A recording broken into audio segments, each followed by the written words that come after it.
morning, everyone, and welcome to the very first episode of Good Morning MFL. Today, we will be doing a deep dive into each team by conference and rating their drafts. Starting off in the NFC North, we have the Minnesota Blizzard. They had a solid draft with Jettas in the first, Bryce Young, and then established a nice young core in the defensive backfield. B+ for the Blizzard. Next up, we got the Wisconsin Fightin' Cheese.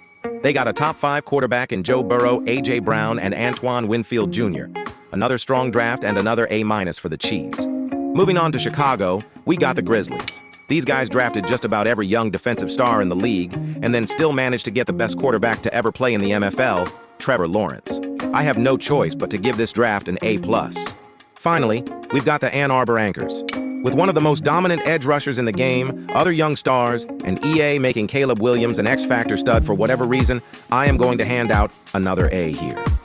Moving on to the AFC North, we've got the Boston Colonials up first.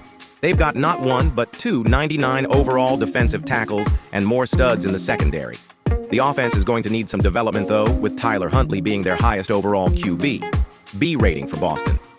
Next up in the North is the Pittsburgh Steelers. They took Xavier Worthy in the first round, Anthony Richardson in the second, and then stacked the offensive line. Some development could make this team great, but right now, I'm giving the draft grade a B-. Based out of Buffalo, we've got the North Direwolves. The North remembers. They took arguably the best pass rusher in the game, which is very important in Madden. They also got young talent at receiver and corner, and can develop J.J. McCarthy behind Aaron Rodgers' old for a year. Overall, I'm giving the Direwolves an A. Finally, we've got the Cleveland Bulldogs, who are hoping to have better luck virtually than in real life.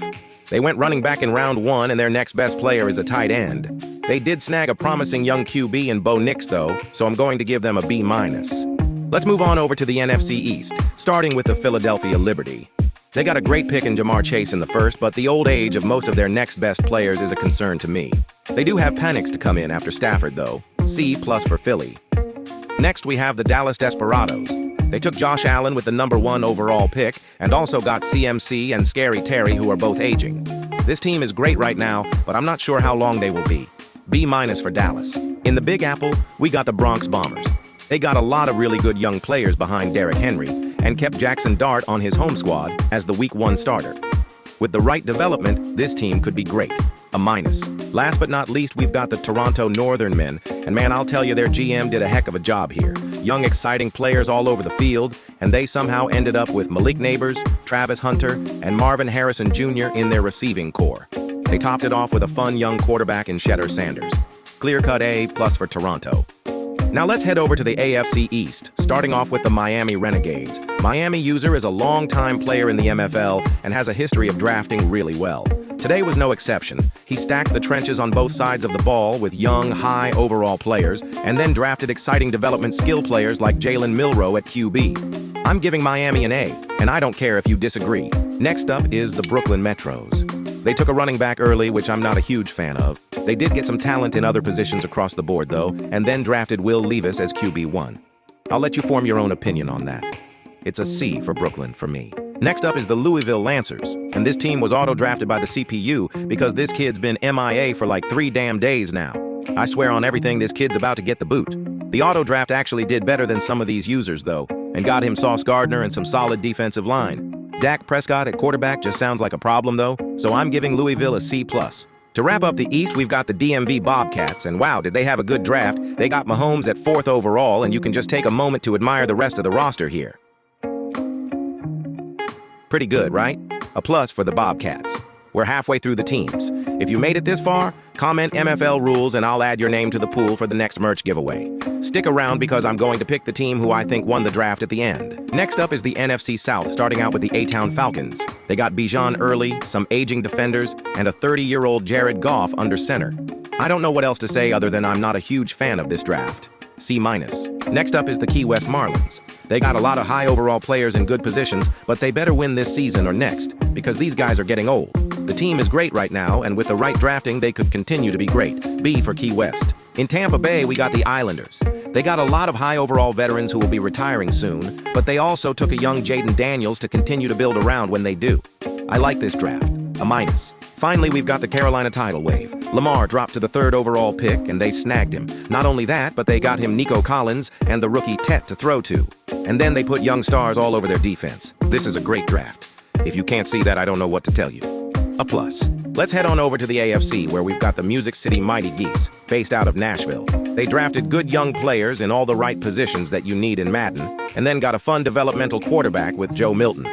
I'm giving Music City an A. Up next is the Honolulu Hammerheads. They drafted a well-balanced team of established veterans and promising young stars to learn behind them. And then they got Tua Tagovailoa at QB, who is already an MFL Super Bowl champion.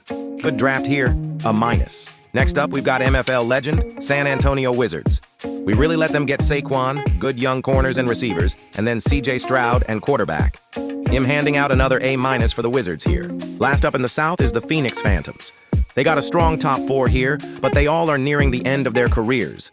This may even be their last season. They took Justin Herbert 5th overall, which should serve them well for a while.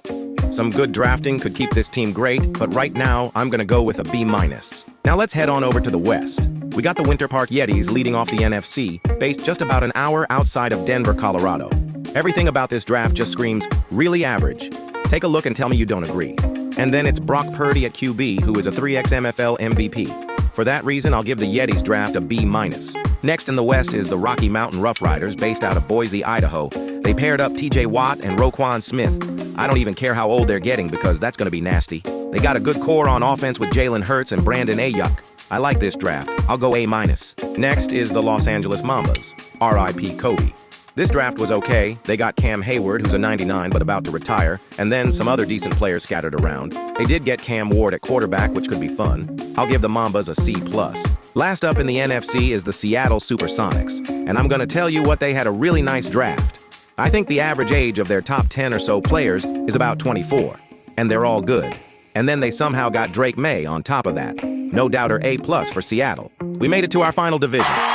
The AFC West, starting out with the Kansas City Arrowheads. They got a lethal pass rush duo with Max Crosby and Von Miller, and then have a young Jalen Walker to develop and take their place when those old goofy heads retire. They also paired up Salt Lake City Dreadnought legends, Jameson Williams and Justin Fields. If you know, you just know. This is a super fun team. I'm going to give the draft an A. Next up is the San Diego Speedtails. These boys are the definition of in-win-now mode. They got every old head in the league, but we're down to their 6th best player before we even drop below 90 overall. They got Kyler Murray at quarterback, which I don't love, to be honest.